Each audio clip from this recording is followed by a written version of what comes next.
তোর হার্টবিট না চললে তুই বাঁচতে পারবি না। হার্টবিটের সাথে তোর বাঁচার সম্পর্ক। এই হার্টবিটটা তোর কন্ট্রোলে রাখি নাই। তোর হার্টবিটটাকে প্রতি সেকেন্ডে যে পাম্পটা করা, এই পাম্পটা আমি আল্লাহ কুদরতি দায়িত্বের মধ্যে নিয়ে নিলাম। বান্দারে, তোর খিদা লাগলে তুই খাবি, হাতটা তোর কন্ট্রোলে দিলাম। তরকারি কোনটা নিবি কি নিবি না তোর পছন্দের উপর ছেড়ে দিলাম। কোনটা তোর ভালো লাগবে, কোনটা তোর খারাপ লাগবে, মুখের স্বাদের মধ্যে আমি ছেড়ে দিলাম। কিন্তু তুই যখন ডোকটা গিলে ফেলবি, খাবারটা যখন পেটে যাবে, পাকস্থলিতে যাবে, ওই খাদ্য হজম করার দায়িত্ব আমি তোকে দিই নাই। সুবহানাল্লাহ বলি। খাদ্য হজমের দায়িত্ব, ডিউটি আমি তোকে দিই নাই, এটা আমি আল্লাহ নিজের কুদরতি ব্যবস্থাপনায় রেখে দিয়েছি। সুবহানাল্লাহ। ওই খাবার থেকে তোর শরীরের উপকারী জিনিসগুলোকে আলাদা করে অপকারী জিনিসগুলোকে বের করে দেওয়ার দায়িত্ব আমি রব নিজে নিয়ে নিলাম। সুবহানাল্লাহ।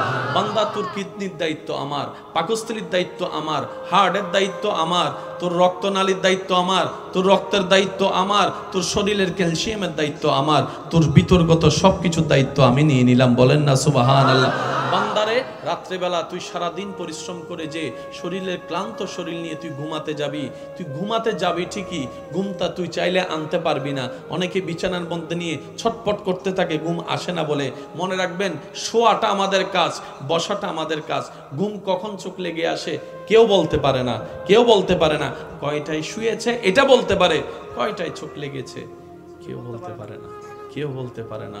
আর ঘুম না হলে শরীর ভালো থাকে না, শরীর ভালো না থাকলে কাজ করা সম্ভবপর নয়, মন মানসিকতাও ভালো থাকে না। রব বলে যে তুই শুবি, তুই বসবি, তোর চোখের মধ্যে মায়া করে হাত বুলাই দিয়ে ঘুমের ব্যবস্থা আমি রবই করে দিব। তিনি আমাদের রব্বুল আলামিন। যদি কষ্ট না হয় আওয়াজটা একটু বড় করে দেন। তিনি আমাদের রব্বুল আলামিন। বেশিরভাগ দায়িত্ব আল্লাহ নিজে রেখে দিয়েছেন। আজকে দুপুরে আল্লাহর দয়ায় যারা যারা ভাত খেয়েছেন তারা একবার বলি মারহাবা। যদি প্রশ্ন রাখি, ভাইয়া ভাতটা কোত্থেকে, বলে যে চাউল থেকে। চাউলটা কোথায় ছিল, বলে যে ড্রামে বা বস্তায় ছিল। এটা কোথায় ছিল, দোকানে ছিল। দোকান থেকে আসলো কোত্থেকে, মিল থেকে। মিল আসলো কোত্থেকে, যখন খবর নিয়ে দেখা যায় এই এলাকায় আপনি আজকের দুপুরের যেইটুকু ভাত খেয়েছেন, এই ধানটা চাউলটা আল্লাহ তাআলা আপনাকে আজকের দিনে দুপুরে খাওয়ার জন্য ৬-৭ মাস আগে উত্তরবঙ্গে কোন একজন কৃষককে আল্লাহ মাঠে নামিয়ে দিয়েছেন। তার ভিতরে একটা কৃষি কাজের প্রেম ঢুকিয়ে দিয়েছেন, কৃষি কাজ করার একটা চাওয়া ঢুকিয়ে দিয়েছেন। আমাদের সমাজে বর্তমানে তো কৃষি কাজের কোনো দাম নাই, অথচ সবচাইতে সম্মানিত পেশা হচ্ছে কৃষি কাজ করা। যেই কাজকে নবী রাসূলের মতো গ্রেটেড বান্দারা পর্যন্ত সম্মানের সাথে আপন করে নিয়েছেন। সুবহানাল্লাহ। দুর্ভাগ্য আমাদের, আমরা কৃষি কাজকেও সম্মান দিতে জানি নেই। যারা কৃষক করে আমাদের জন্য ফসল উৎপাদন করে তাদেরকেও আমরা মূল্যায়ন দিতে জানিনি, যার কারণে দিন দিন কৃষিকাজ থেকে মানুষ সরে যাচ্ছে। আপনার কাপড় একটা দিয়ে তো আপনি 1 সপ্তাহ, 1 মাস, 1 বছরও চলতে পারবেন, কিন্তু খাবার ছাড়া তো আপনি 2টা দিনও 3টা দিনও চলতে পারবেন না। তাহলে সেই খাবার যে কৃষকরা উৎপাদন করছে রোদে শুকিয়ে বৃষ্টিতে ভিজে, তাদেরকে উপযুক্ত সম্মান যদি দিতে না জানি, সামনে আর কৃষক মাঠে নামবে না। তার ফলে দেখা যাবে আমাদের এই পৃথিবীতে খাদ্য সংকট দেখা যাবে। কারণ রোপণ করলে তো হয় না, রোপণের একটা সিস্টেম আছে যেটা আপনি আমি জানি না, কৃষকরা জানে। ওনারা আকাশ দেখলে বুঝতে পারে, মাটি দেখলে বুঝতে পারে, বীজ দেখলে বুঝতে পারে। এটা রব তাদেরকে সে কোয়ালিটি দান করেছেন। ওই কৃষকদেরকে মূল্যায়ন করা যথেষ্ট দরকার এবং কর্তব্য বর্তমান সময়ে আমাদের। আল্লাহ আমাদেরকে বুঝার তৌফিক দান করুক। আমিন। ইমানদার ভাই একটু মনোযোগ দিয়ে শ্রবণ করবেন।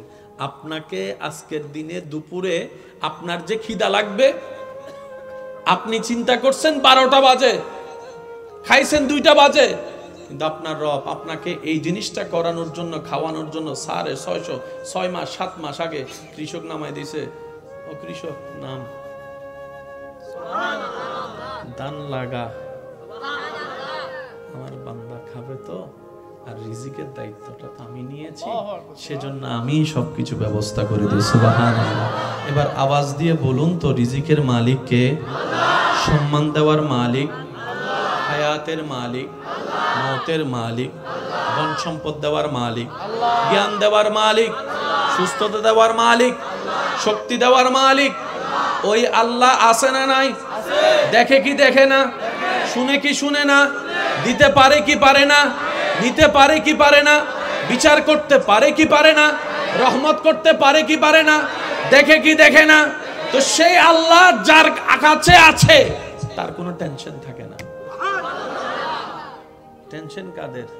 যাদের মনে সেই বিশ্বাসটা নাই তারা টেনশন করে, আর যাদের মনে সেই বিশ্বাসটা আছে আমার আল্লাহ আছে, রব তাদেরকে নিরাশ করে না। তাদের বিশ্বাস অনুযায়ী আল্লাহ তাদেরকে দয়া করে গর্ত থেকে মাটিতে তুলে হাঁটার ব্যবস্থা করে দেন। সুবহানাল্লাহ।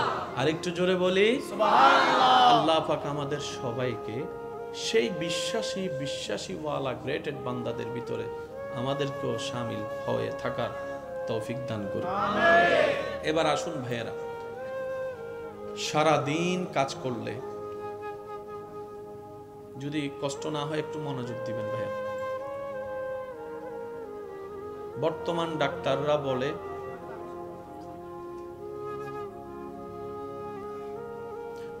ডাক্তাররা বলে যদি সুস্থ থাকতে চাও এমন ভাবে পরিশ্রম করো যেন শরীর থেকে ঘাম ঝরে। সুস্থ থাকতে গেলে শরীর থেকে ঘাম ঝরতে হবে, পরিশ্রম সেভাবে করতে হবে।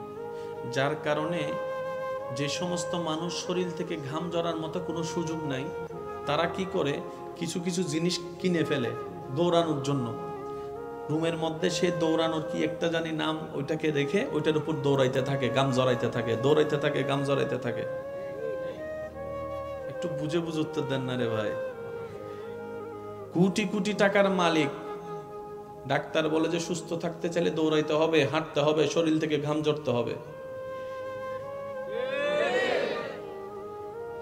ইশারায় বলছি, বুঝে নেন। অনেকে বডি বানানোর জন্য বিভিন্ন জায়গায় গিয়ে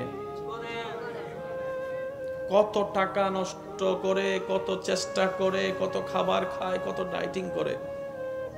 আর যারা মাটি কাটে,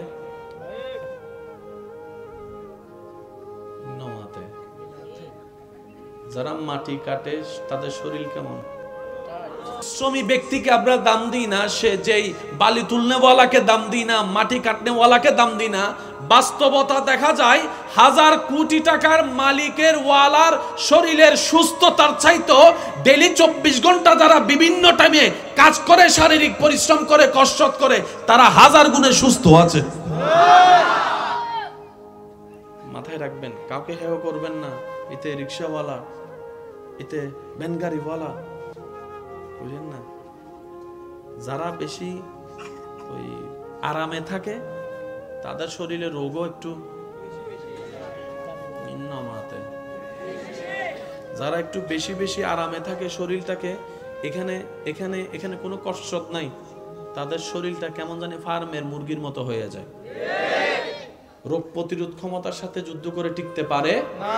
আর যারা মাঠে টাঠে বিলে কাজ করে আমার ভাইয়েরা সৌভাগ্যবান, ওনাদেরকে শরীরের মধ্যে দেখবেন যে ফিটফাট অবস্থায় আছে।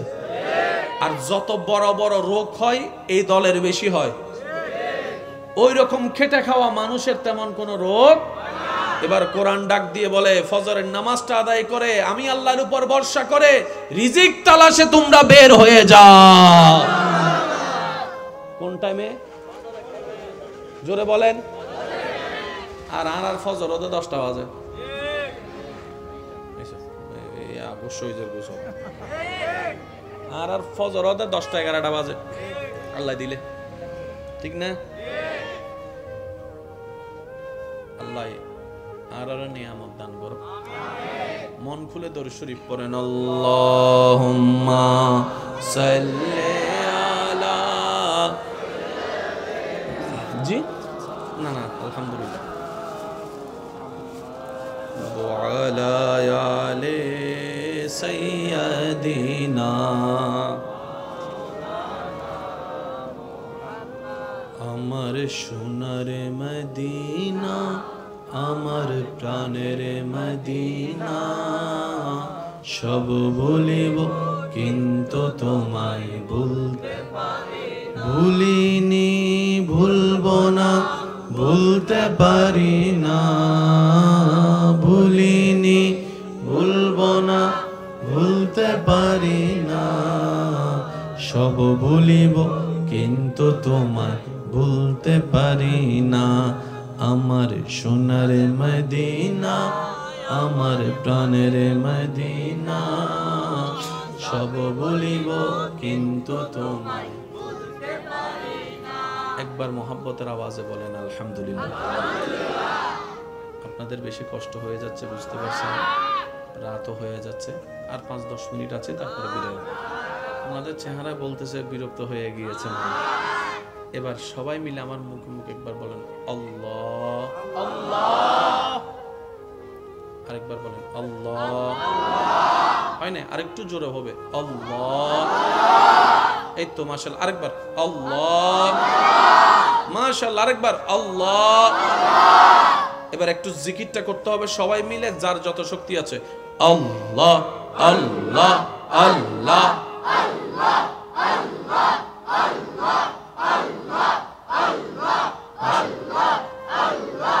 আল্লাহ আল্লাহ আল্লাহ আল্লাহ আল্লাহ আল্লাহ আল্লাহ আল্লাহ আল্লাহ আল্লাহ আল্লাহ। একটু জোরে আল্লাহ আল্লাহ আল্লাহ আল্লাহ।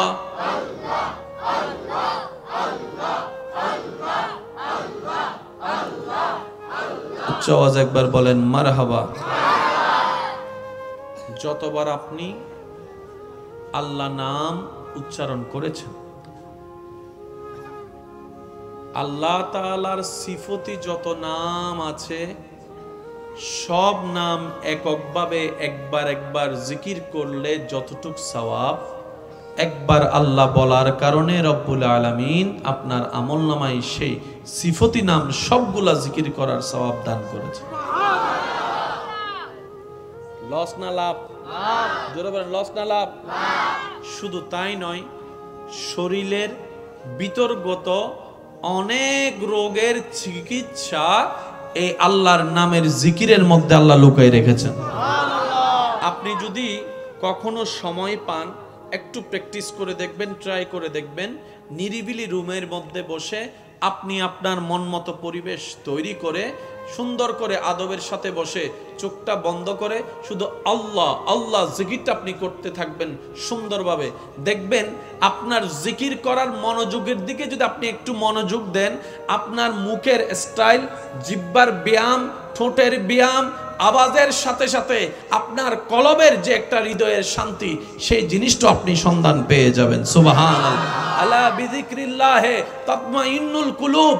রব বলে যে কোথাও শান্তির দেখা মিলবে না, আমি রবের জিকিরের মধ্যে তোর সেই শান্তি পেয়ে যাবে। সুবহানাল্লাহ। জিকির করার দরকার আছে? পিছনে কি সমস্যা হয়েছে কোনো? ভাই একটু মনোযোগ দিবেন, আমরা সময় খুব সংক্ষিপ্ত, তো আমি সেজন্য দ্রুত গতিতে যাচ্ছি। একবার বলি সবাই মারহাবা। তাহলে আমরা সময়ের ফাঁকে ফাঁকে নিজের সুবিধা মতো সময় বের করে আল্লাহর জিকির করার জন্য সময় বের করার চেষ্টা করব। সবাই বলি ইনশাআল্লাহ। আর একটু জোরে বলেন ইনশাআল্লাহ। এটা হক, এটা অধিকার, জিকির এটা করতে হবে। আপনি আপনার রবকে কিভাবে খুশি করবেন সেটা আপনার ব্যাপার। দিনে করবেন না, রাতে করবেন না, গভীর রাতে করবেন, সেটা আপনার এবং আপনার রবের ব্যাপার। সেখানে আপনি আমরা নাক গলানোর কোনো অধিকার নাই। জোরে বলেন না, নাক গলানোর কোনো অধিকার। আল্লাহ আমাদের সবাইকে বুঝার তৌফিক দান করুন। এবার আসুন, নবী রাহমাতুল লিল আলামিন আল্লাহর পক্ষ থেকে যত নিয়ামত নিয়ে এসেছেন, সব নিয়ামত হচ্ছে হাই লেভেলের নিয়ামত। সুবহানাল্লাহ। একটু জোরে বলি। প্রত্যেকটা নবী রাসূলকে আল্লাহ বিশেষ বিশেষ কিছু পাওয়ার মুআজিজা দান করেছেন। এই মুআজিজার জগতে সর্বোচ্চ মুআজিজা রব্বুল আলামিন আমাদের নবীকে দান করেছেন। এবার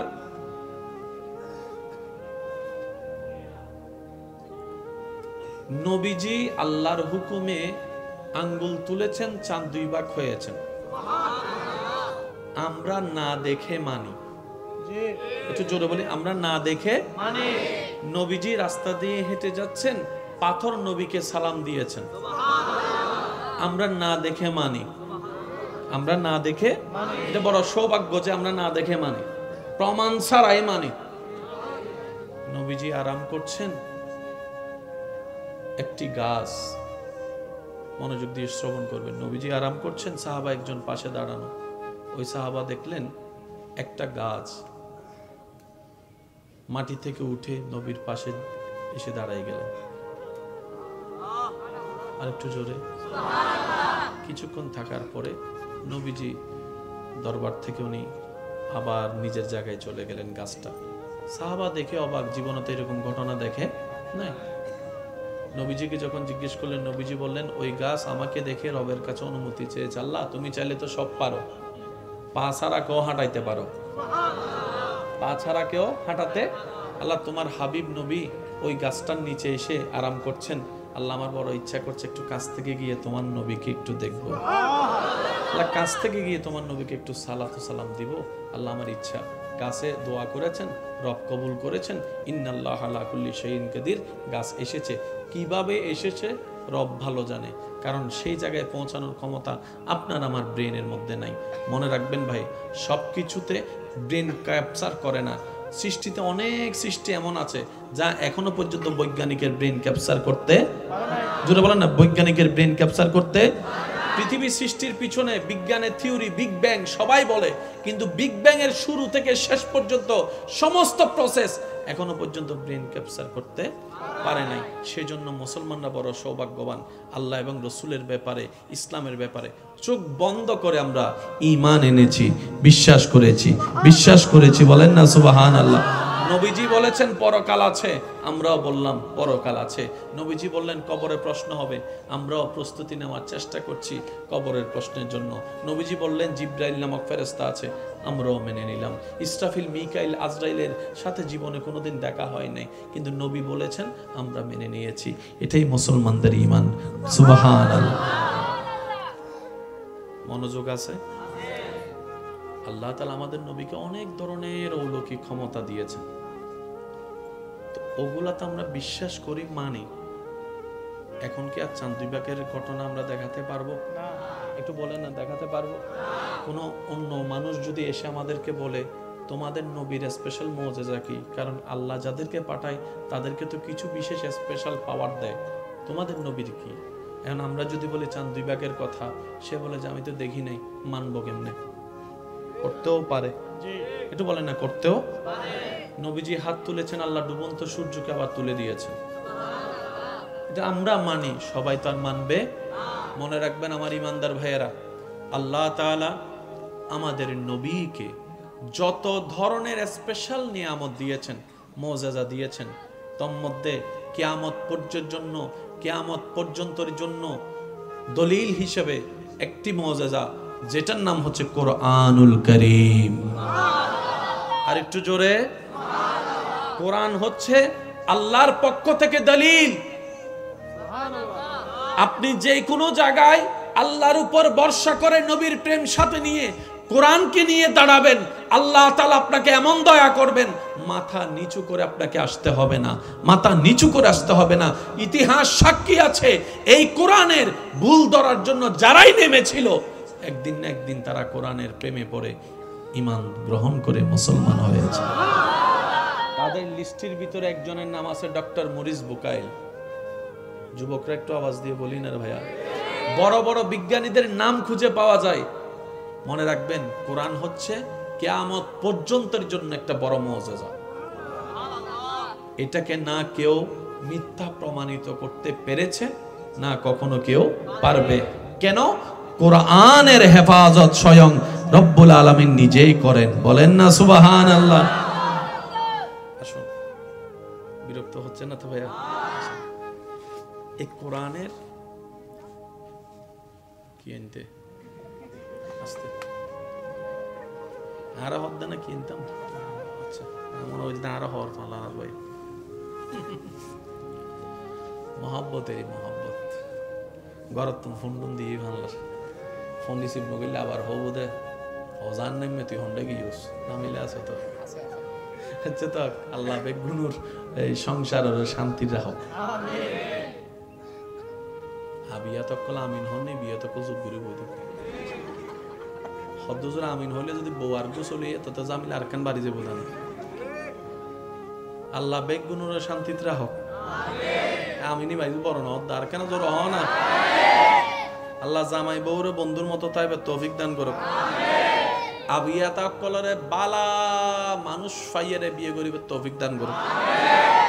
ওফ আমি মিনি দেখুনি বার বড় করে হইতাম হয় না এনে নগি দে আরি তারা আমি নুনিয়ারে বিয়ে তাকলা হদ দে বড় করে হইস তো গসু না গিয়ে তারপরে বুঝিবি আসে না হওয়া মানতো না কেন জোর হনা আসে না। আল্লাহ আমাদের সকলের এই মহব্বত কবুল করুক। এবার আপনি যখন নামাজে দাঁড়াচ্ছেন কার সামনে? আল্লাহর সামনে যাওয়ার আগে আপনাকে আমাকে কি করতে হয়? একটু মনোযোগ মনে রাখবেন, নামাজে দাঁড়ানো মানে রবের দরবারের সামনে দাঁড়ানো, রবের রহমতের সামনে দাঁড়ানো। সেজন্য যত পরিপাটি হয়ে থাকতে পারবেন, আর একটু জোরে, যত স্ট্যান্ডার্ড হয়ে আপনি রবের দরবারে যেতে পারেন, এটা আপনার ব্যক্তিগত ব্যাপার। তবে যেমন তেমন করে যায়েন না, একটু প্রেজেন্টেশনটা সেভাবে করিয়েন, সুন্দর থেকে অতি সুন্দর ভাবে, কারণ আপনি আপনার সৃষ্টিকর্তার সামনে দাঁড়াচ্ছেন। মনে থাকবে ইনশাআল্লাহ। এবার ওযু করলেন, একটা হচ্ছে যে শরীরের ওযু আর একটা হচ্ছে মনের ওযু। বুঝে বুঝে বলি সুবহানাল্লাহ। একটা হচ্ছে বাহ্যিক ওযু, যেটা আমরা করি, রবের দরবারে ভিক্ষা চাই, আল্লাহ যেন আমাদের কেমন দয়া করে একদিন যেন আমরা মনের ওযুটাও করে ফেলতে পারি।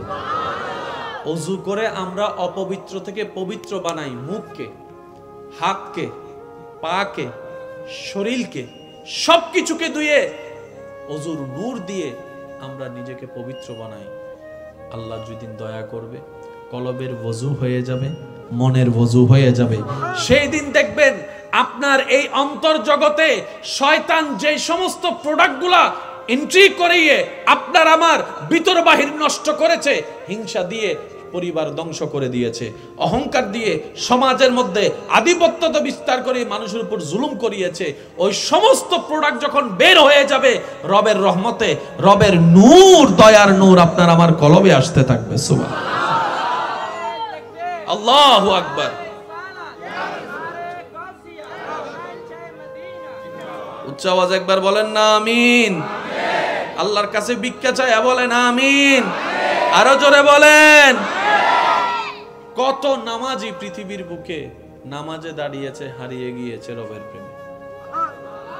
যেখানে আপনি আমি হালকা কিছুতে নামাজ ছেড়ে দিই, সেখানে ইমাম আলী মাকাম, ইমাম হুসাইন কারবালার ময়দানে তীরের মধ্যখানে, বল্লমের মধ্যখানে, তলোয়ারের মধ্যখানে রবের দরবারে নামাজে দাঁড়িয়ে গিয়েছে।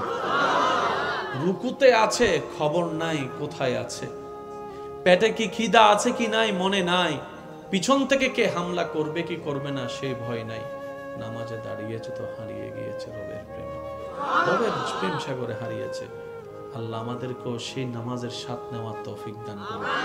আমরাও যেন কখনো নামাজে দাঁড়ালে যেন রবের প্রেমের সাগরে হারিয়ে যেতে পারি। আল্লাহ আমাদেরকেও সেই প্রেম দান করুন।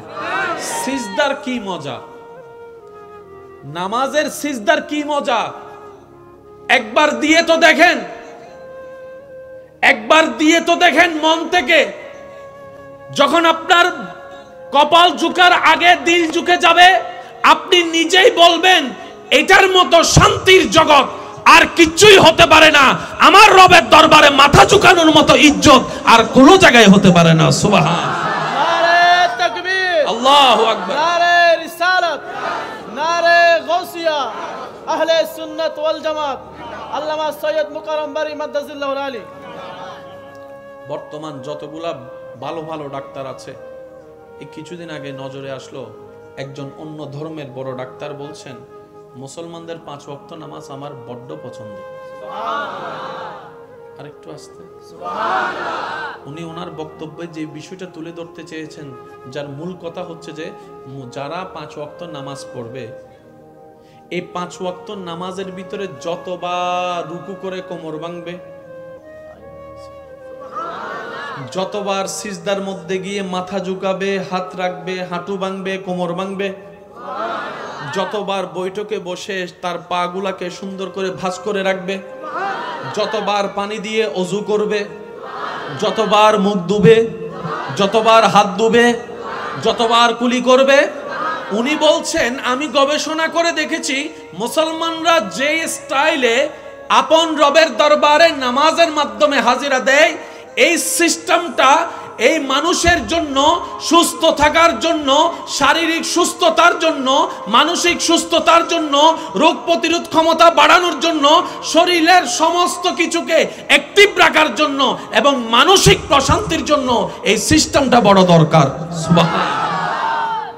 আল্লাহ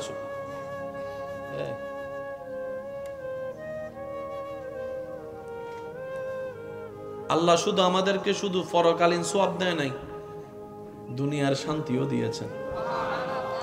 যারা নামাজ পড়ে আপনার পরিচিত, তাদেরকে একটু জিজ্ঞেস করেন, আমি তো পড়ি না, তুই পড়ে কি পাস একটু বলতো। একটু জিজ্ঞেস করেন যারা নামাজ পড়ে আপনার পরিচিতির ভিতরে, তাদেরকে একটু চা খাওয়াই জিজ্ঞেস করেন। গোপন কথা তো কবে না, কারণ ভিতরে সম্পদ থাকলে এটা সহজে কেউ দেখাতে চায়। তারপর একটু জিজ্ঞেস করেন, ভাই তুই যে, আমি তো ব্যস্ততার ভিতরে নামাজ পড়ি না, তুই তো হাজার ব্যস্ততার ভিতরে নামাজের টাইম বের করে ফেলস, তুই আমাকে সত্যি করে বলতো ভাই, তুই আমাকে বন্ধু হিসেবে বল, ভাই হিসেবে বল, ছোট ভাই হিসেবে বল, বড় ভাই হিসেবে বল, তুই আমার ভাই হিসেবে বল, বোন হিসেবে বল, যেটা হিসেবে তুই আমার বল, নামাজ পড়ে তুই কি পাস? সওয়াবের কথা তুই আমারে শুনাইস না, আমি ওটা শুনতে চাই না, তুই শুধু আমার দুনিয়ার কি পাস সেটা বল। সে আশেক উত্তর দিবে, রবের দরবারের সামনে আমার মতো গুনেহগার, আমার মতো পাপী, আমার মতো অনুপযুক্ত ব্যক্তি দাঁড়ানোর যে সৌভাগ্য আল্লাহ দিয়েছেন, এটাই তো বড় দয়া। আমি যে পাপ করেছি, আর রবের দরবার যত রহমতের দামি দরবার, রবের দরবারের আশেপাশে না 100 মাইল দূরেও থাকার যোগ্যতা আমার কাছে নাই, কিন্তু আমার রব রহমান এত দয়াবান, হাজার গুনাহ করার পরও যখন রবের দরবারে আসি, রব বলে যে রহমতের দরজা খুলে দাও, আমার গুনাহগার বান্দা এসেছে, আমি রবের দরবারে। এটা তো বড় দয়া। আমার রব যে আমাকে দাঁড়াতে সুযোগ দিয়েছেন, নামাজ পড়তে সুযোগ দিয়েছেন। সে হয়তো কথার সাথে এড করে বলবে, আমি যখন নামাজে দাঁড়াই, শয়তান ডিস্টার্ব করে, হাজার কিছু মনে এনে দেয়, হাজার ভাবনায় আমার মন চলে যায়, কিন্তু আমি তারপরও রবের সন্তুষ্টির জন্য আমি নামাজে দাঁড়িয়ে থাকি। অনেক সময় আমার সূরা ভুল হয়ে যায়, আয়াত ভুল হয়ে যায়, অনেক সময় তো এমনও হয় 2 রাকাত পড়ছি কিনা 3 রাকাত পড়ছি, এই টেনশনের মধ্যেও চলে যায়। অনেক সময় এমনও হয় নামাজ পড়া অবস্থায় ওযু কি আছে না নাই, ভেঙে গিয়েছে মনে হয়, এই টেনশনও পড়ে যায়। কত রকমের ডিস্টার্ব হয়, কিন্তু প্রত্যেকটা ডিস্টার্ব আমার ভালো লাগে, প্রত্যেকটা জ্বালা আমার ভালো লাগে, প্রত্যেকটা বাঁধা আমার ভালো লাগে। সে জিজ্ঞেস করছে, কেন তোর এত বাঁধা ভালো লাগে? বুঝলাম না। বলে যে, যেই প্রেমের মধ্যে বাঁধা নাই, সেই প্রেম কখনো জমে না। যে প্রেমের মধ্যে কখনো বাঁধা হয় না, সেই প্রেমের মধ্যে আকর্ষণ বাড়ে না। শয়তান চেষ্টা করে আমাকে বিভিন্নভাবে প্রলোভন দেখিয়ে রবের রহমতের দরবার থেকে সরিয়ে রাখতে, আর আমি আমার শক্তি দিয়ে, ঈমানি বল দিয়ে, মহাব্বতের টান দিয়ে, আমার সমস্ত কিছুকে পিছনে ফেলে আমি রবের দরবারে দাঁড়িয়ে থাকি, রবের দরবারে দাঁড়িয়ে থাকি। আমাকে শয়তান এমনও পর্যন্ত বলে, এত কিছু চিন্তা করলে এমন ইবাদত কি রব কবুল করবে? কখনোই করবে না, এমন টেনশনে ঢুকাই দিয়েছে। তারপরে আমি রুকু করা ছাড়ি নাই, সিজদা দেওয়া ছাড়ি নাই, ওযু করা ছাড়ি নাই, নামাজে দাঁড়ানো ছাড়ি নাই। ভাইরে ভাই শুন, রবের দরবারে দাঁড়িয়ে অন্তর, ব্রেইনে, মনে, শরীরে এমন শান্তি আমি অনুভব করি, যেটা পৃথিবীর কোনো কাজে এই শান্তি নাই, যেটা রবের দরবারে নামাজের মধ্যে শান্তি পাওয়া যায়। সুবহানাল্লাহ করে যায় বলি, আর একটু আস্তে বলি। কিছু কিছু লোক মানুষকে জান্নাতে পৌঁছায় দেয়। তাহাজ্জুদ নামাজ পড়ার লোক, কোরআন তেলাওয়াত করার লোক, গোপনে দান করার লোক, অভাবীকে সাহায্য করার লোক, ক্ষুধার্তকে খানা খাওয়ানোর লোক, তৃষ্ণার্তকে পানি পান করানোর লোক, এতিমের মাথায় হাত বুলিয়ে তার সহযোগী হওয়ার লোক, গরিব আত্মীয় স্বজনকে গোপনে গোপনে দান করার লোক, আল্লাহ আল্লাহ জিকির করার লোক, নবীর প্রেম সাগরে ডুবুরি হয়ে নবীর প্রেমিক হওয়ার লোক। তো কিছু কিছু লোভ আছে যেটা মানুষকে জান্নাতের রাস্তায় সাহায্য করে। যে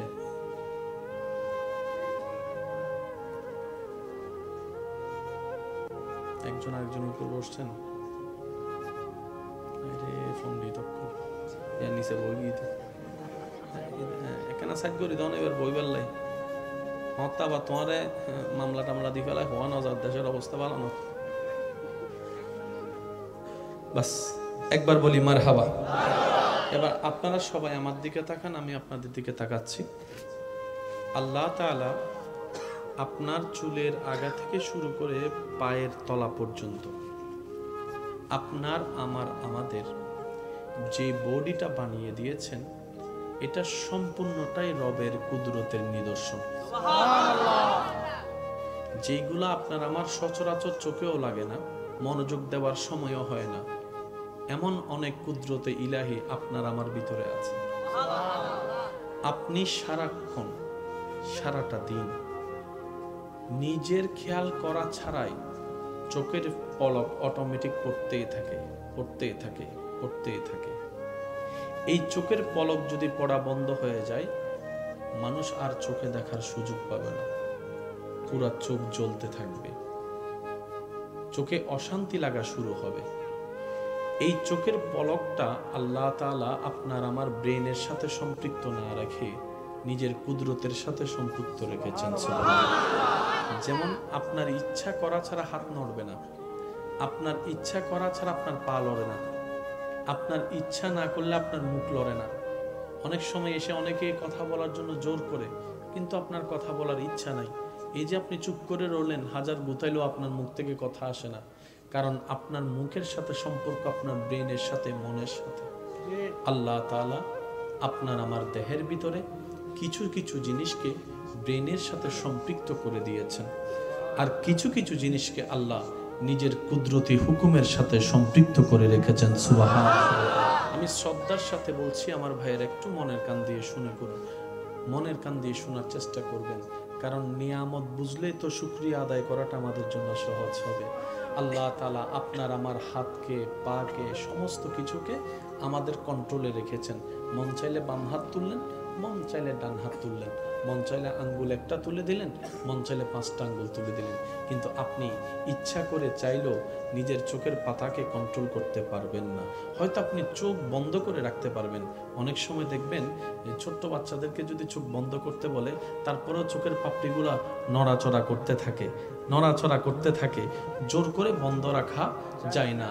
রব বলে যে বান্দা, তোর চোখের এই বন্ধ হওয়াটা খুব জরুরি চোখ সুন্দর ঠিক থাকার জন্য, কিন্তু আমি যদি সেটা তোর ব্রেনের সাথে সম্পৃক্ত করে দিই, তাহলে তোর মনোযোগ দিয়ে দিয়ে চোখের পলক ফেলতে হবে, আর তুই কাজ করতে পারবি না, ব্যবসা করতে পারবি না, হাঁটতে তুই পারবি না, সংসার তুই করতে পারবি না। সুবহানাল্লাহ বলতে থাকি, বান্দা তোর সাধারণ জীবনটা একদম আযাবের জীবন হয়ে যাবে। মনোযোগ দিয়ে দিয়ে চোখ খুলতে হবে, চোখ ফেলতে হবে, চোখ খুলতে হবে, চোখ ফেলতে হবে, তাও আবার সেকেন্ডে, মিনিটে হলে কথা ছিল, ঘন্টায় হলে কথা ছিল। বান্দারে, আমি তোর জীবনকে কষ্টের মধ্যে ফেলবো না, লা নুকাল্লিফ, আমি কষ্টের মধ্যে ফেলবো না। তোর চোখের পাপড়িটা আমি রবের কুদরতি হুকুমের সাথে সম্পৃক্ত করে দিলাম। সুবহানাল্লাহ। বান্দারে, তোর হার্টবিট না চললে তুই বাঁচতে পারবি না।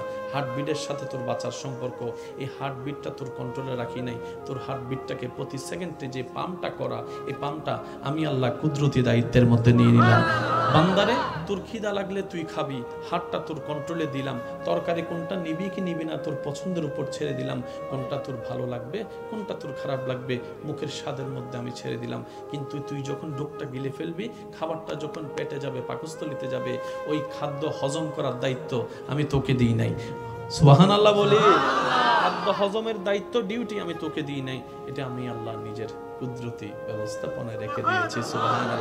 ওই খাবার থেকে তোর শরীরের উপকারী জিনিসগুলোকে আলাদা করে অপকারী জিনিসগুলোকে বের করে দেওয়ার দায়িত্ব আমি রব নিজে নিয়ে নিলাম। সুবহানাল্লাহ।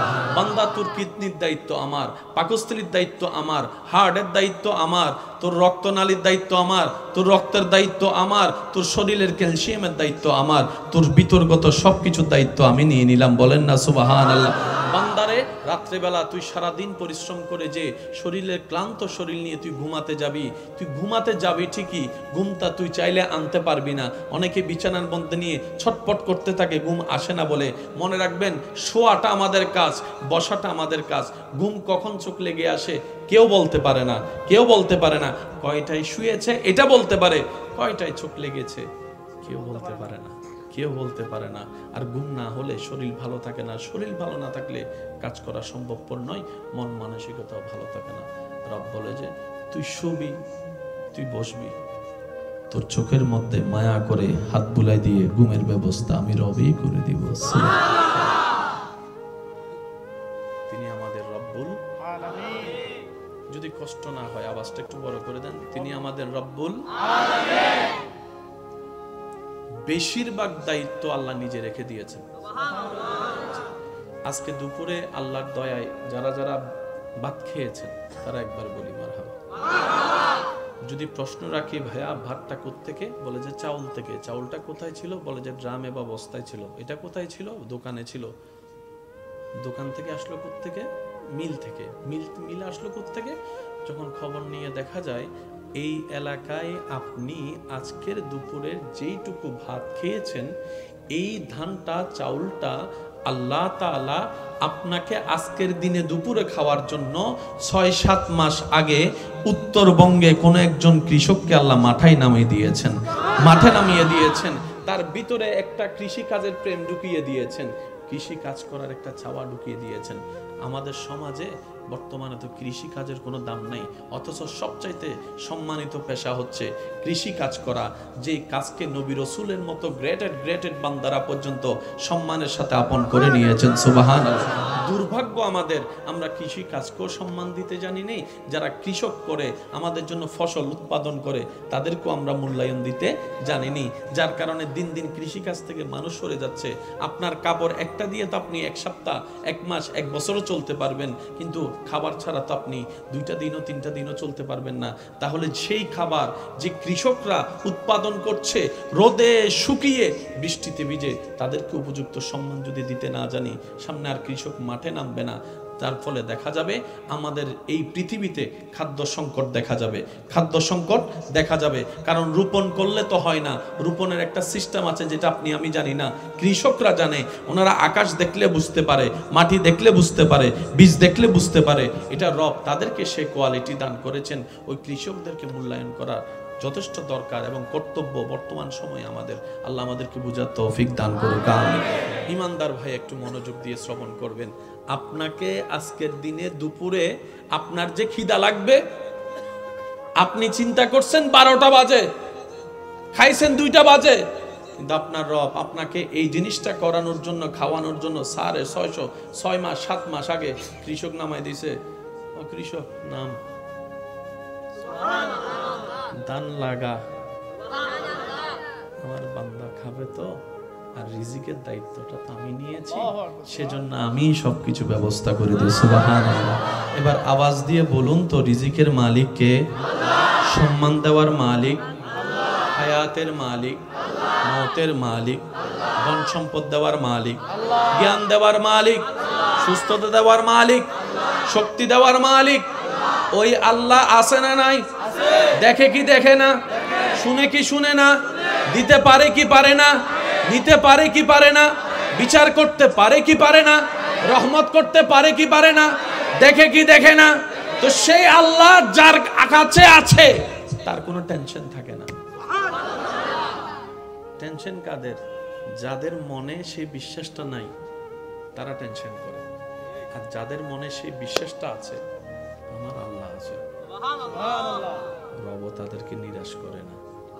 তাদের বিশ্বাস অনুযায়ী আল্লাহ তাদেরকে দয়া করে গর্ত থেকে মাটিতে তুলে হাঁটার ব্যবস্থা করে দেন। সুবহানাল্লাহ। আরেকটু জোরে বলি সুবহানাল্লাহ। আল্লাহ পাক আমাদের সবাইকে সেই বিশ্বাসী ওয়ালা গ্রেটেড বান্দাদের ভিতরে আমাদেরকেও শামিল হয়ে থাকার তৌফিক দান করুন। আমিন। এবার আসুন ভাইয়েরা, সারা দিন কাজ করলে যদি কষ্ট না হয় একটু মনোযোগ দিবেন ভাইয়া। বর্তমান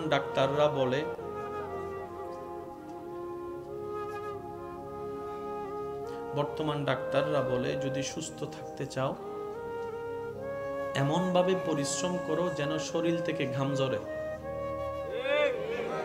সুস্থ থাকতে গেলে শরীর থেকে ঘাম ঝরতে হবে, পরিশ্রম সেভাবে করতে হবে। যার কারণে যে সমস্ত মানুষ শরীর থেকে ঘাম ঝরার মতো কোনো সুযোগ নাই, তারা কি করে, কিছু কিছু জিনিস কিনে ফেলে দৌড়ানোর জন্য। রুমের মধ্যে সেই দৌড়ানোর কি একটা জানি নাম, ওইটাকে রেখে ওইটার উপর দৌড়াইতে থাকে, গাম জড়াইতে থাকে, দৌড়াইতে থাকে, গাম জড়াইতে থাকে। একটু বুঝে বুঝে উত্তর দেন না রে ভাই।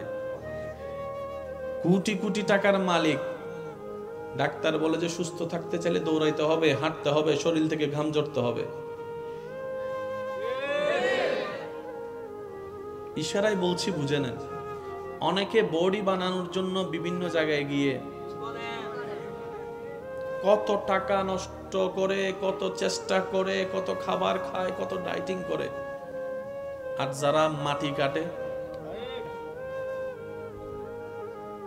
নমাতে যারা মাটি কাটে তাদের শরীর কেমন? Body builder. যারা মাটির থেকে, আপনার নদী থেকে যারা বালি তুলে, তাদের বডি গুলা দেখবেন,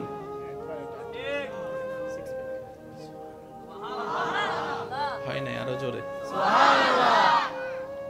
আমি কোনোটাকে খাটো কোনোটাকে বড় করছি না, আমি শুধু রিয়েলিটি বোঝাতে চাচ্ছি। ফার্মের গুলাও মুরগি, দেশি গুলাও মুরগি। যদি আপনারা আমার সাথে একমত হতে চান, হতে পারেন। ফার্মের মুরগি রান্না করার পরে এক স্টাইল হয়, স্বাদ। দেশি মুরগির ঝোলের স্বাদ আরেক রকম। মশলা যদিও এক, কিন্তু সিস্টেম স্বাদের ভিন্নতা। ফার্মের মুরগিগুলা ধরার আগেই ছুটে যায়, আর দেশি মুরগিগুলা টানলো, কথা বলে না, কথা বলে না। গ্রামর ফুয়াজুন গ্রামের মধ্যে মেডির ধাক্কা হাইয়ের বড় হয়, আর স্বর্গ ফুয়াজুন বড় হয় এক না। গ্রামে ভয় যদি না হাডুডু খেলাম দিল্লে করে মারে, আর আর গুণ তুকে দেবে মাথাও না, ঠিক না বেটে খাওয়া না। কি বুঝাতে চাচ্ছি? মানুষ গ্রাম পছন্দ করে না, শহর অভিমুখী চলতে থাকে।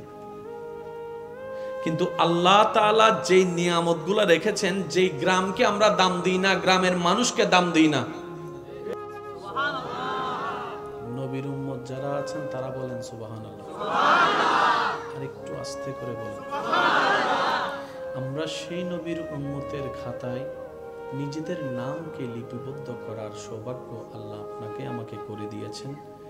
যেই নবীর কদমকে, জমিনে থাকলে যে নবীর কদম, হাত বাড়ালে হাত চলে যেত জান্নাতের বাগানে। যেই নবীকে ইমামুল আম্বিয়া বানানো হয়েছে, যেই নবীকে শাফিউল মুজনবিন বানা হয়েছে, যেই নবীকে মেরাজের দুলা বানিয়েছেন রব্বুল আলামিন সুবহানাল্লাহ। বড় সৌভাগ্য। কথায় আছে, মানলে পাহাড় বরাবর, না মানলে খের বরাবর। যদি মানতে চান, আপনি অনেক বড় কিছুই মানতে পারেন। আর যদি আপনার মানার ইচ্ছা না থাকে, তাহলে বড় জিনিস অনেক সময় ছোট হয়ে যায়। কথা বলেন ভাইয়া, ঠিক কিনা? আপনাদের কি কোনো কষ্ট হচ্ছে? আমি বেশিক্ষণ সময় আপনাদেরকে ডিস্টার্ব করব না, তবে অনুরোধ রাখবো, মনের কানটা দিয়ে শোনার চেষ্টা করবেন। আলোচনা শুরু করার আগে মন ভরে একবার নবীজির উপর দরুদ শরীফ। আল্লাহুম্মা সাল্লি আলা সাইয়্যিদিনা মাওলানা মুহাম্মদ ওয়া আলা আলি সাইয়্যিদিনা মাওলানা। রাতের মধ্যে সবচাইতে দামি রাত হচ্ছে জুমা রাত। আজকের দিনের মধ্যে সবচাইতে দামি দিন হচ্ছে জুমার দিন। আমরা এখন আছি রাতে, আল্লাহ দয়া করলে যাব দিনে। রাতটাও সপ্তাহের মধ্যে উত্তম, যে দিনটা আসবে সেটা দিনের মধ্যে উত্তম। আর নবী রাহমাতুল্লিল আলামিনের হাদিসের ফরমান, সপ্তাহে 2 দিন আমার উম্মতের আমল আমি নবীর দরবারে রবের পক্ষ থেকে পেশ করা হয়। তোর মধ্যে এক রাত হচ্ছে বৃহস্পতিবারের রাত। সেজন্য মন খুলে দরুদ শরীফ আমরা সবাই পড়ি। আল্লাহুম্মা সাল্লি আলা সাইয়্যিদিনা মাওলানা ওয়া আলা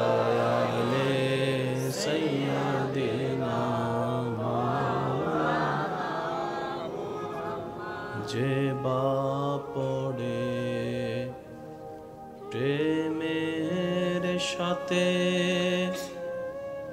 দরুদন বিরূপর দোজখ রাম হবে আশেকে না বিরূপর আল্লাহুম্মা সাল্লি আলা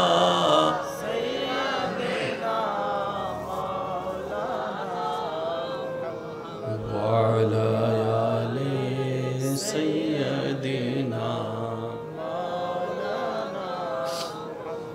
একবার বলি আলহামদুলিল্লাহ। এই সমস্ত আয়োজনগুলো আমার বেশি ভালো লাগে।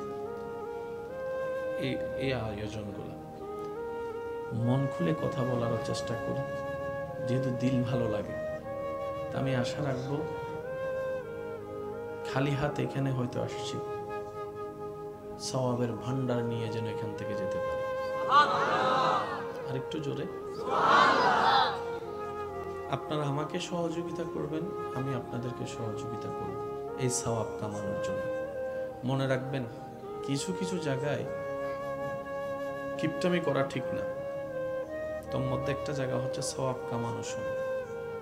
যেখানে সওয়াব আছে সেখানে কিপটামি করা ছাড়া করতে থাকবেন, অলসতা কইরেন না। সওয়াব কামাতে কোনো অলসতার সুযোগ নাই। কিছু কিছু লোভ মানুষকে জান্নাতে পৌঁছায় দেয়। সুবহানাল্লাহ করে যায় বলি, আর একটু আস্তে বলি। কিছু কিছু লোভ মানুষকে জান্নাতে পৌঁছায় দেয়। তাহাজ্জুদ নামাজ পড়ার লোভ, কোরআন তেলাওয়াত করার লোভ, গোপনে দান করার লোভ, অভাবীকে সাহায্য করার লোভ, ক্ষুধার্তকে খানা খাওয়ানোর লোভ, তৃষ্ণার্তকে পানি পান করানোর লোভ, এতিমের মাথায় হাত বুলিয়ে তার সহযোগী হওয়ার লোভ, গরিব আত্মীয় স্বজনকে গোপনে গোপনে দান করার লোভ, আল্লাহ আল্লাহ জিকির করার লোভ, নবীর প্রেম সাগরে ডুবুরি হয়ে নবীর প্রেমিক হওয়ার লোভ। তো কিছু কিছু লোভ আছে যেটা মানুষকে জান্নাতের রাস্তায় সাহায্য করে। যে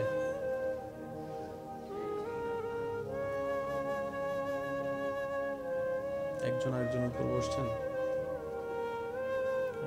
ফোন দিত নিচে বই দিতে এখানে সাইড করি তখন এবার বই বেললাই হত্যা বা তোমারে মামলা টামলা দিয়ে ফেলায় হওয়া না যার দেশের অবস্থা ভালো না। বাস একবার বলি মারহাবা। এবার আপনারা সবাই আমার দিকে তাকান, আমি আপনাদের দিকে তাকাচ্ছি। আল্লাহ তাআলা আপনার চুলের আগা থেকে শুরু করে পায়ের তলা পর্যন্ত আপনার আমাদের যে বডিটা বানিয়ে দিয়েছেন, এটা সম্পূর্ণটাই রবের কুদরতের নিদর্শন। যেগুলা আপনার আমার সচরাচর চোখেও লাগে না, মনোযোগ দেওয়ার সময়ও হয় না, এমন অনেক কুদরতে ইলাহি আপনার আমার ভিতরে আছে। আপনি সারাক্ষণ সারাটা দিন নিজের খেয়াল করা ছাড়াই চোখের পলক অটোমেটিক পড়তেই থাকে। এই চোখের পলক যদি পড়া বন্ধ হয়ে যায়, মানুষ আর চোখে দেখার সুযোগ পাবে না, পুরা চোখ জ্বলতে থাকবে, চোখে অশান্তি লাগা শুরু হবে। এই চোখের পলকটা আল্লাহ তাআলা আপনার আমার ব্রেনের সাথে সম্পৃক্ত না রেখে নিজের কুদরতের সাথে সম্পৃক্ত রেখেছেন। যেমন আপনার ইচ্ছা করা ছাড়া হাত নড়বে না, আপনার ইচ্ছা করা ছাড়া আপনার পা লড়ে না, আপনার ইচ্ছা না করলে আপনার মুখ লড়ে না। অনেক সময় এসে অনেকে কথা বলার জন্য জোর করে, কিন্তু আপনার কথা বলার ইচ্ছা নাই। এই যে আপনি চুপ করে রইলেন, হাজার গুতাইলেও আপনার মুখ থেকে কথা আসে না, কারণ আপনার মুখের সাথে সম্পর্ক আপনার ব্রেনের সাথে, মনের সাথে। আল্লাহ তাআলা আপনার আমার দেহের ভিতরে কিছু কিছু জিনিসকে ব্রেনের সাথে সম্পৃক্ত করে দিয়েছেন, আর কিছু কিছু জিনিসকে আল্লাহ নিজের কুদরতি হুকুমের সাথে সম্পৃক্ত করে রেখেছেন। সুবহানাল্লাহ। আমি শ্রদ্ধার সাথে বলছি আমার ভাইয়ের একটু মনের কান দিয়ে শুনে করুন, মনের কান দিয়ে শোনার চেষ্টা করবেন, কারণ নিয়ামত বুঝলেই তো শুকরিয়া আদায় করাটা আমাদের জন্য সহজ হবে। আল্লাহ তাআলা আপনার আমার হাতকে, পাকে, সমস্ত কিছুকে আমাদের কন্ট্রোলে রেখেছেন।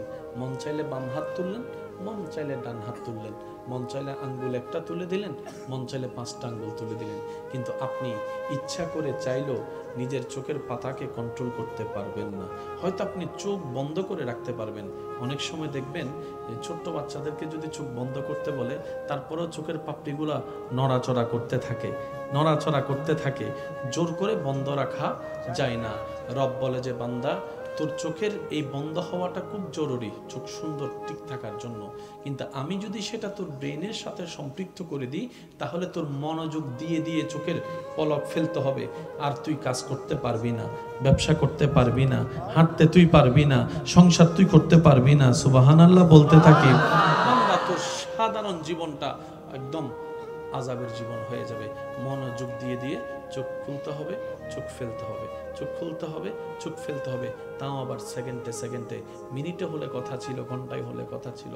বান্দারে, আমি তোর জীবনকে কষ্টের মধ্যে ফেলবো না, লা নুকাল্লিফ, আমি কষ্টের মধ্যে ফেলবো না। তোর চোখের পাপড়িটা আমি রবের কুদরতি হুকুমের সাথে সম্পৃক্ত করে দিলাম। সুবহানাল্লাহ। নবীর উম্মত যারা আছেন তারা বলেন সুবহানাল্লাহ। আর একটু আস্তে করে বলেন। আমরা সেই নবীর উম্মতের খাতায় নিজেদের নামকে লিপিবদ্ধ করার সৌভাগ্য আল্লাহ আপনাকে আমাকে করে দিয়েছেন। যেই নবীর কদমকে জমিনে থাকলে, যে নবীর কদম হাত বাড়ালে হাত চলে যেত জান্নাতের বাগানে, যেই নবীকে ইমামুল আম্বিয়া বানানো হয়েছে, যেই নবীকে শাফিউল মুজনবিন বানা হয়েছে, যেই নবীকে মেরাজের দুলা বানিয়েছেন রব্বুল আলামিন। সুবহানাল্লাহ। তো বড় সৌভাগ্য। কথায় আছে, মানলে পাহাড় বরাবর, না মানলে খের বরাবর। যদি মানতে চান আপনি অনেক বড় কিছুই মানতে পারেন, আর যদি আপনার মানার ইচ্ছা না থাকে তাহলে বড় জিনিস অনেক সময় ছোট হয়ে যায়। কথা বলেন ভাইয়া, ঠিক কিনা? আপনাদের কি কোনো কষ্ট হচ্ছে? আমি বেশিক্ষণ সময় আপনাদেরকে ডিস্টার্ব করব না, তবে অনুরোধ রাখবো মনের কানটা দিয়ে শোনার চেষ্টা করবেন। আলোচনা শুরু করার আগে মন ভরে একবার নবীজির উপর দরুদ শরীফ। আল্লাহুম্মা সাল্লি আলা সাইয়্যিদিনা মাওলানা মুহাম্মদ ওয়া আলা আলি সাইয়্যিদিনা মাওলানা। রাতের মধ্যে সবচেয়ে দামি রাত হচ্ছে জুমা রাত। আজকের দিনের মধ্যে সবচেয়ে দামি দিন হচ্ছে জুমার দিন। আমরা এখন আছি রাতে, আল্লাহ দয়া করলে যাব দিনে। রাতটাও সপ্তাহের মধ্যে উত্তম, যে দিনটা আসবে সেটা দিনের মধ্যে উত্তম। আর নবী রাহমাতুল লিল আলামিনের হাদিসের ফরমান, সপ্তাহে 2 দিন আমার উম্মতের আমল আমি নবীর দরবারে রবের পক্ষ থেকে পেশ করা হয়। তোর মধ্যে এক রাত হচ্ছে বৃহস্পতিবারের রাত। সেজন্য মন খুলে দরুদ শরীফ আমরা সবাই পড়ি। আল্লাহুম্মা সাল্লি আলা সাইয়্যিদিনা মাওলানা ওয়া আলা আলি সাইয়্যিদিনা মাওলানা। যে বাপড়ে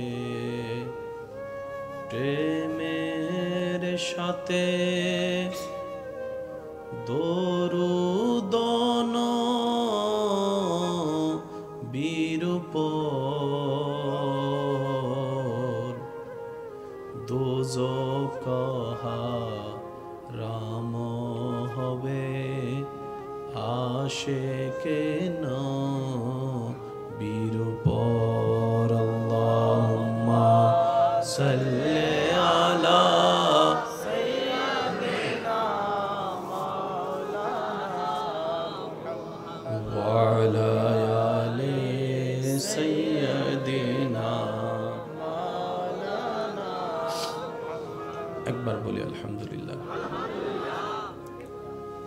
এই সমস্ত আয়োজনগুলো আমার বেশি ভালো লাগে। এই আয়োজনগুলো মন খুলে কথা বলার চেষ্টা করি, যেহেতু দিল ভালো লাগে। তা আমি আশা রাখবো খালি হাত এখানে হয়তো আসছি, সওয়াবের ভান্ডার নিয়ে যেন এখান থেকে যেতে পারে। আর একটু জোরে। আপনারা আমাকে সহযোগিতা করবেন, আমি আপনাদেরকে সহযোগিতা করব এই সওয়াব কামানোর জন্য। মনে রাখবেন, কিছু কিছু জায়গায় কিপটামি করা ঠিক না। তোর মধ্যে একটা জায়গা হচ্ছে সওয়াব কামানোর সময়। যেখানে সওয়াব আছে সেখানে কিপটামি করা ছাড়া করতে থাকবেন, অলসতা কইরেন না।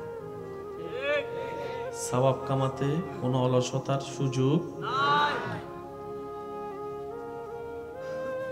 কিছু কিছু লোক মানুষকে জান্নাতে পৌঁছায় দেয়। নবীর উম্মত যারা আছেন তারা বলেন সুবহানাল্লাহ।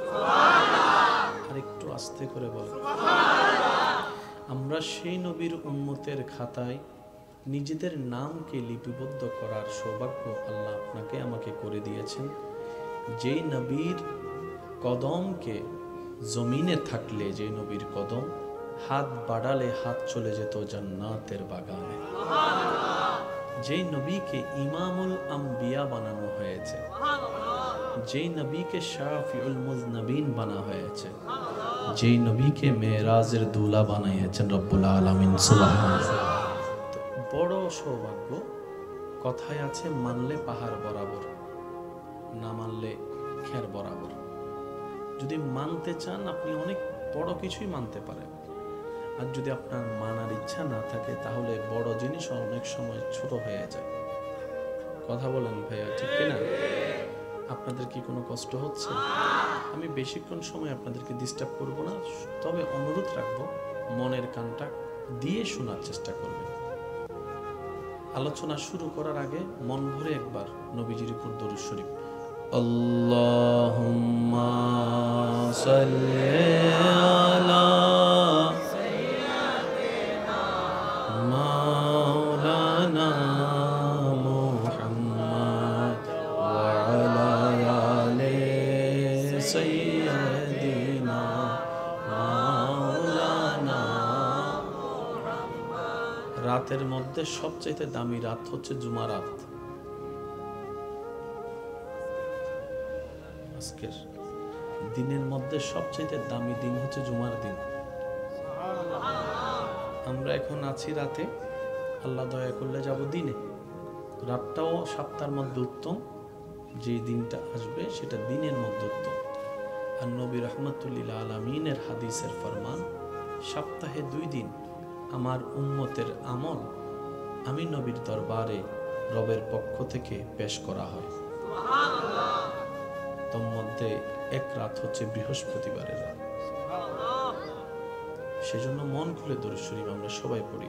আল্লাহুম্মা সাল্লি আলা সাইয়্যিদিনা মাওলানা ওয়া আলা আলি সাইয়্যিদিনা মাওলানা। যে পড়ে প্রেমের সাথে দরুদ নবীর উপর, দোজখ হারাম হবে আশিকে নবীর উপর। আল্লাহুম্মা সাল্লি আলা সাইয়্যিদিনা মাওলানা ওয়া আলা আলি সাইয়্যিদিনা মাওলানা। একবার বলি আলহামদুলিল্লাহ। এই সমস্ত আয়োজনগুলো আমার বেশি ভালো লাগে। এই আয়োজনগুলো মন খুলে কথা বলার চেষ্টা করি, যেহেতু দিল ভালো লাগে। তা আমি আশা রাখবো খালি হাত এখানে হয়তো আসছি, সওয়াবের ভান্ডার নিয়ে যেন এখান থেকে যেতে পারি। আর একটু জোরে। আপনারা আমাকে সহযোগিতা করবেন, আমি আপনাদেরকে সহযোগিতা করব এই সওয়াব কামানোর জন্য। মনে রাখবেন, কিছু কিছু জায়গায় কিপটামি করা ঠিক না, তোর মধ্যে একটা জায়গা হচ্ছে সওয়াব কামানোর সময়। যেখানে সওয়াব আছে সেখানে কিপটামি করা ছাড়া করতে থাকবেন, অলসতা কইরেন না। সওয়াব কামাতে কোনো অলসতার সুযোগ নাই। কিছু কিছু লোক মানুষকে জান্নাতে পৌঁছায় দেয়। সুবহানাল্লাহ করে যায় বলি, আর একটু আস্তে বলি। কিছু কিছু লোক মানুষকে জান্নাতে পৌঁছায় দেয়। তাহাজ্জুদ নামাজ পড়ার লোক, কোরআন তেলাওয়াত করার লোক, গোপনে দান করার লোক, অভাবীকে সাহায্য করার লোক, ক্ষুধার্তকে খানা খাওয়ানোর লোক, তৃষ্ণার্তকে পানি পান করানোর লোক, এতিমের মাথায় হাত বুলিয়ে তার সহযোগী হওয়ার লোক, গরিব আত্মীয় স্বজনকে গোপনে গোপনে দান করার লোক, আল্লাহ আল্লাহ জিকির করার লোক, নবীর প্রেম সাগরে ডুবুরি হয়ে নবীর প্রেমিক হওয়ার লোক। তো কিছু কিছু লোভ আছে যেটা মানুষকে জান্নাতের রাস্তায় সাহায্য করে। যে